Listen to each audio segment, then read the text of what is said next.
Assalamualaikum warahmatullahi wabarakatuh. Nah, di video ini kita akan belajar mengenai tentang spanning tree protocol. Nah, sebelumnya apa sih itu spanning tree protocol? Nah, spanning tree protocol atau disingkat sebagai STP adalah protokol yang berfungsi untuk mencegah terjadinya looping pada proses pengiriman data. Maksud dari looping itu jadi si pengiriman data paket dari switch ke switch lainnya itu seperti muter itu bukan loading gak jelas itu, tapi kayak dari switch pertama lanjut ke datanya ke switch 2. Nah, itu menerima tapi balik lagi dari si data yang masih sama itu dari switch kedua balik lagi ke switch 1, terus bolak-balik itu nggak ada habis-habisnya sampai kalau di dunia asli itu si switchnya sampai down atau malah sampai rusak.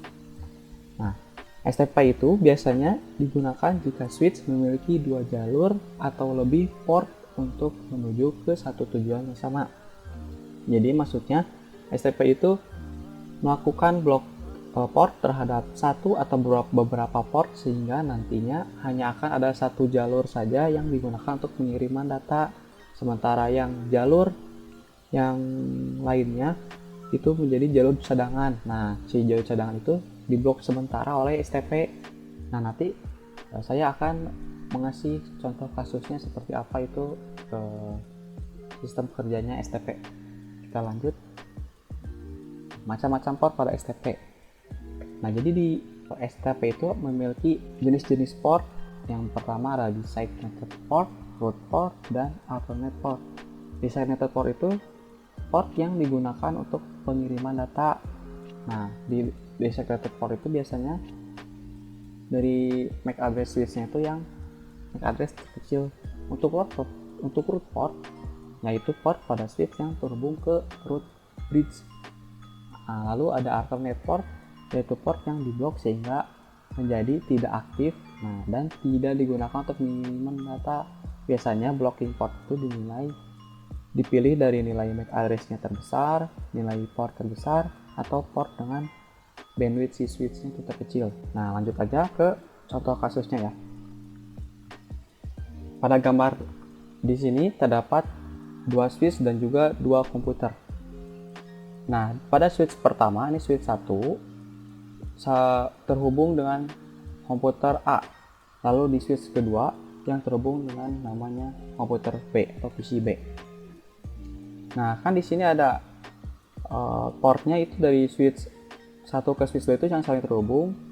Nah, misalnya PCA itu mengirim paket menuju ke B, ke PC B ya. Nah, ini tetapi si port 0/1 ini terjadi yang namanya rusak atau tidak disengaja misalnya digigit tikus. Nah, kan karena kabelnya tersebut rusak atau putus, pasti kan data yang akan dikirim dari PC A ke PC B itu tidak akan berhasil karena port yang akan dikirimnya dari switch ke switch itu mati. Nah, coba kita misalnya membuat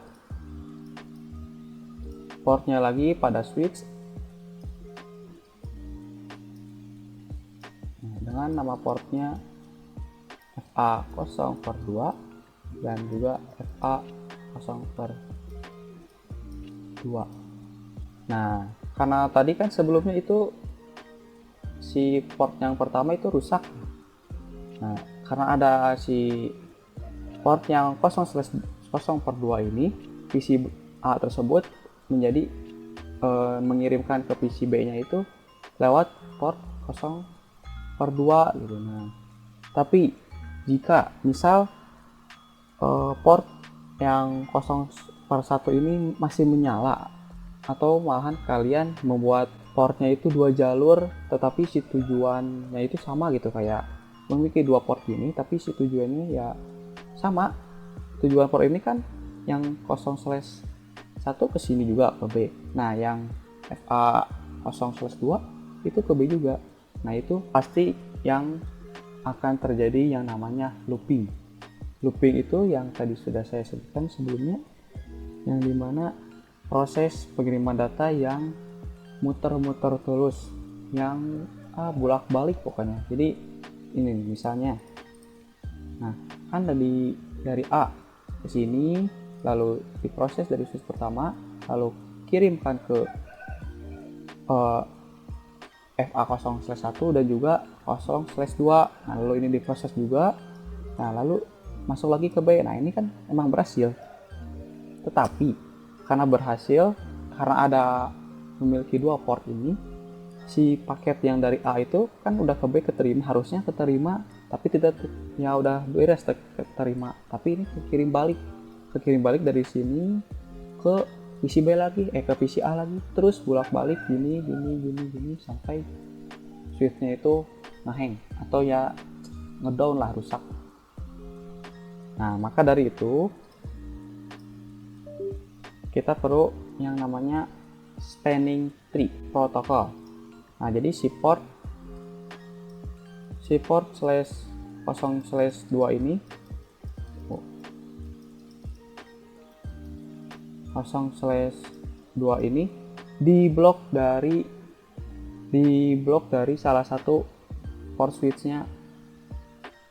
Nah yang diblok itu yang ini, yang port FA0/2.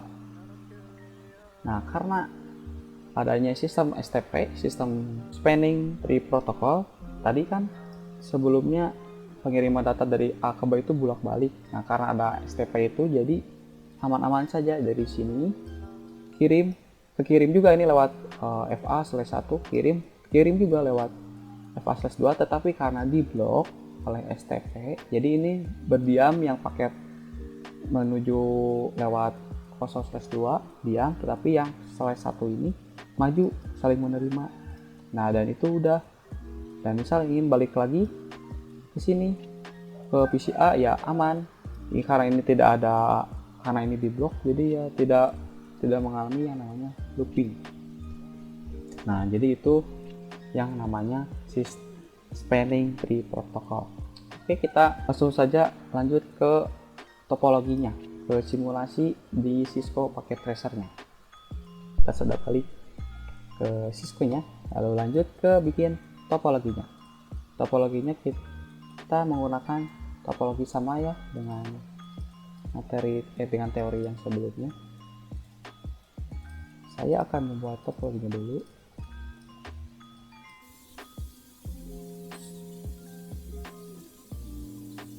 Sebelum kita konfigurasi spanning tree protokolnya, sebelumnya kita akan belajar dahulu mengenai tentang teori root bridge. Root bridge itu adalah raja.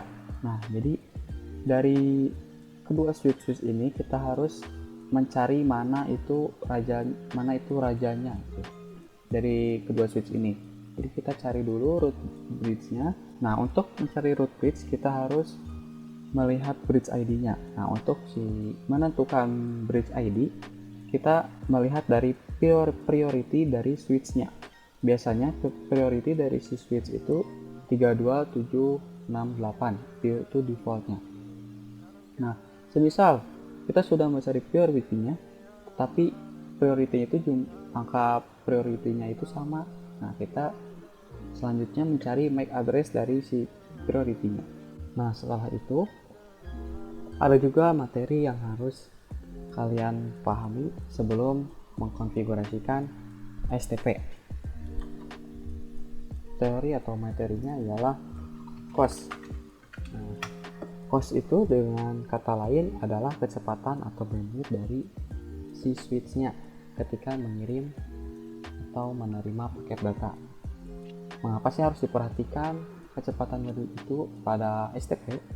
Nah, karena jika COS itu berbeda atau malahan lebih kecil, maka itu akan mempengaruhi si root bridge-nya ini.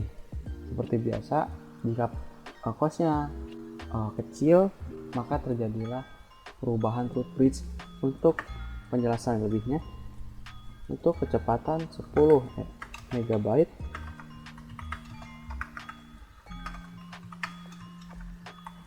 maka COS-nya ialah 100, sedangkan kecepatannya 100. MB, maka costnya ialah 19.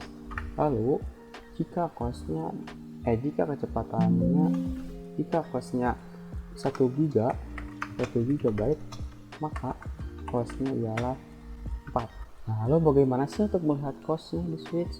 Kita buka switchnya untuk mengkonfigurasinya dengan perintah do show spanning tree. Nah, bisa kita lihat bahwa cost dari switch yang pertama itu ialah 19. Nah, maka speednya itu 100 MB. Nah, kita langsung saja ke konfigurasi atau menentukan si root bridge dari masing-masing switch. Nah, yang pertama, pada switch 1 dengan perintah config terminal atau enable config terminal, lalu kita buka do show spanning tree. Oke, nah ini MAC addressnya dari si switch pertama. Nah, kita bisa lihat dari sini. Lanjut kita lihat dari ini, switch kedua. Seperti biasa kita cek do show spanning tree. Oke, kita lihat sudah dari contohnya. Prioritinya itu sama 32769, 32769. Lalu MAC addressnya pun sama 0000000 gitu. Nah, ketika kita buka dari spanning tree tapi itu MAC addressnya sama, kita bisa buka dengan cara yang kedua dengan perintah do show interface VLAN 1. Nah, kita lihat dari bagian, nah ini MAC address keys. Nah, ini adalah MAC addressnya dari switch yang pertama. Kita tulis dahulu, salin.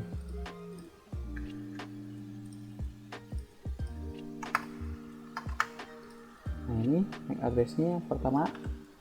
Lalu yang kedua kita cari juga do sh interface VLAN 1.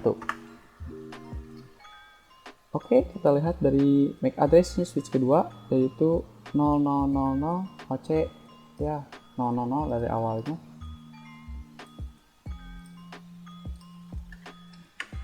Nah, kita sudah tahu nih MAC addressnya dari masing-masing switchnya. Nah, lalu sudah ini bagaimana?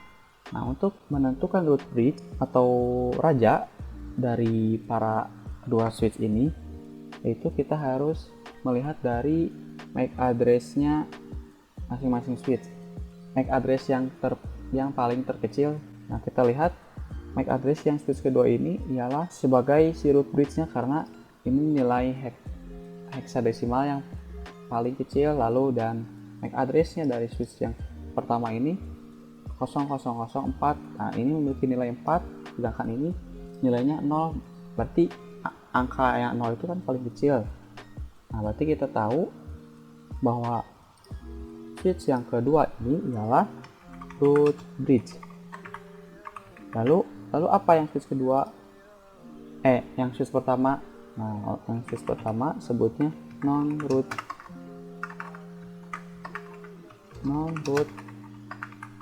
bridge. Waduh, apa ini? Nah, jika kita sudah menentukan root bridge-nya yang mana, selanjutnya kita bagian menentukan port pada STP ini. Kita menentukan port pada masing-masing switch-nya ini. Jadi di STP itu kita harus tahu port mana yang bagian designated port, bagian mana yang root port, dan bagian mana yang alternated port. Nah, untuk mengetahui port apakah pada port manakah di switch ini, yaitu kita bisa cek dari konfigurasinya dengan perintah do sh spanning tree. Nah, kita lihat dari interface-nya di bawah ini. Kita lihat pada port yang 001 di switch kedua ini. Nah, kita lihat bahwa interface FA01 ini adalah port designated. Nah, ini designated, dan juga port /2 adalah port designated. Nah, kita tulis dulu bahwa ini adalah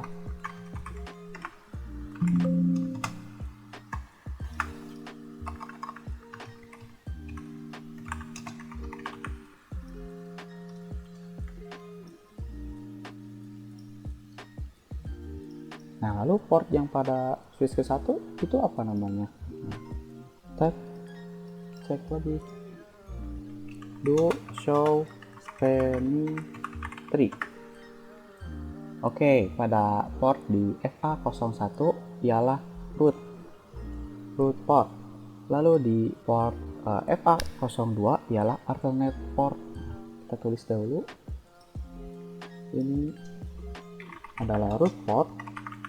Lalu ini adalah alternative port. Nah, untuk penjelasannya, designated port itu ialah port yang up atau port nyala pada dari switch yang root bridge. Nah, untuk root port ialah port yang terhubung ke port root bridge gitu. Nah, untuk alternated port ini port yang diblok menjadi tidak aktif dan tidak dapat mengirimkan data, atau bisa disebut alternate port itu port cadangan dari port yang pertama ini, port 0/1. Nah, selanjutnya kita cek apakah penentuan port yang tadi kita tentukan itu apakah benar atau tidak. Kita cek ke option, lalu preference, lalu show link lightnya. Sip, bahwa benar bahwa di port switch pertama yang bernama FA02 itu ialah alternative port atau port yang diblok oleh STP. Nah, kita sudah tahu ini mengenai root bridge dan juga blocking port. Kita coba cek ya, kita tes pengepingan dulu. Kita isi dulu IP-nya, kelas C ya. Nah, ini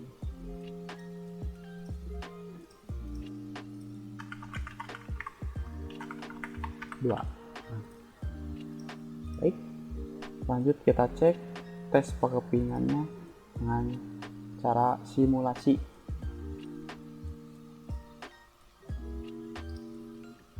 Kita ping dari PC pertama ke PC kedua. Kita lihat simulasinya. Oke. Nah, penerimaan data dari PC pertama maju ke sini, lalu dari ke sini dikirimkan yang atas ya, tadi kartunya di bawah tapi lihat titik-titiknya atas tuh ke bawah tuh, ini diblok karena port itu yang blok kartu itu dari jalur yang FA02. Nah, ini yang FA01 melaju ke sini, balik lagi, diterima oleh PC pertama dan berhasil. Kita cek apakah ini.